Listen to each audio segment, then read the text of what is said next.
Ma force intérieure, je la dois en grande partie à ma foi bien vissée au corps. Ensuite aussi à mes parents, mes grands-parents qui m'ont donné confiance et qui m'ont jamais fait ressentir une quelconque infériorité ou différence. Et aussi à toutes ces merveilleuses personnes que j'ai croisées sur ma route et qui ont tout fait pour que non pas je me contente de rêver ma vie, mais de vivre mes rêves. J'ai la chance d'avoir grandi dans une famille où la foi est clairement ancrée, dans une famille qui m'a grandement ouvert les yeux sur toute la bonté divine qui m'entourait et qui m'entoure toujours. Et à tel point, aussi exagéré que cela puisse paraître, il m'arrive parfois de percevoir mon handicap comme un privilège divin 24 heures sur 24. Et pour faire une confidence, parmi les raisons pour lesquelles j'ai décidé à écrire ce bouquin, c'est parce que je me sentais quelque peu redevable d'une certaine cause spirituelle. Dieu a dit dans le Coran, et quant au bienfait de ton Seigneur, proclame-le. Donc je voulais un peu partager cette expérience de vie et sous l'angle foi et croyance, croyance tout court.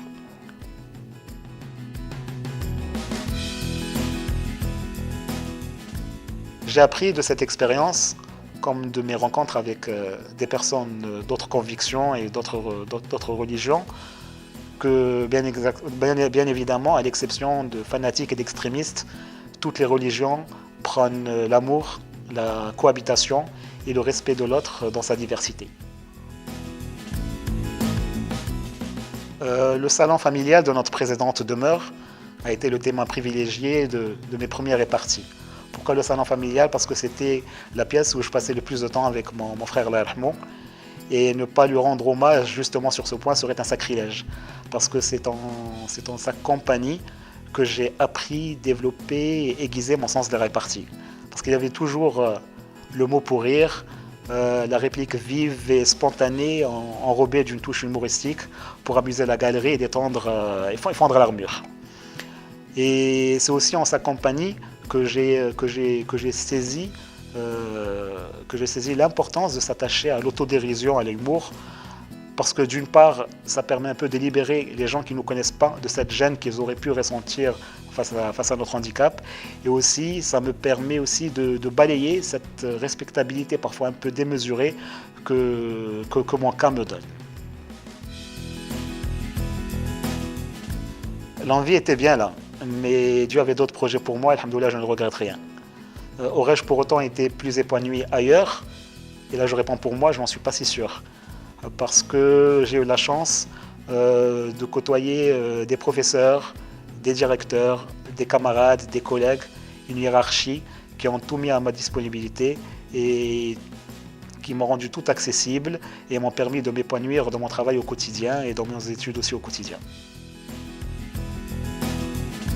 Dans un contexte où l'Orient est désorienté et l'Occident est accidenté, et le Maroc a bien compris que désormais l'avenir se trouve dans le sud.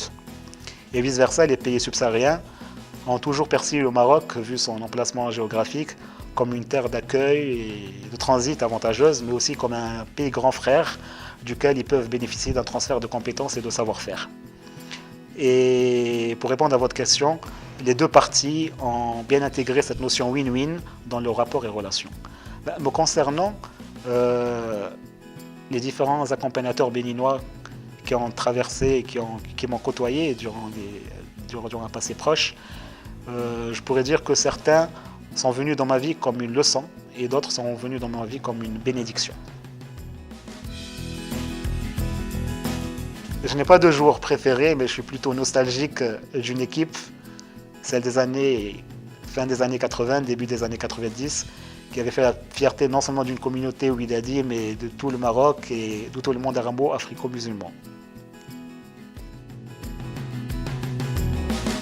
J'aurais tant aimé répondre à cette question il y a quelques années de cela, mais pour cette année-là, je dirais que l'ennemi du Barça, c'est le Barça, les démons du Barça sont en son sein, et que je ne crois pas que cette année soit aussi prolifique qu'il y a quelques années. Mais bon, j'espère qu'ils me contradiront et on en reparlera à la fin de la saison. Mais à Barça, tout va bien.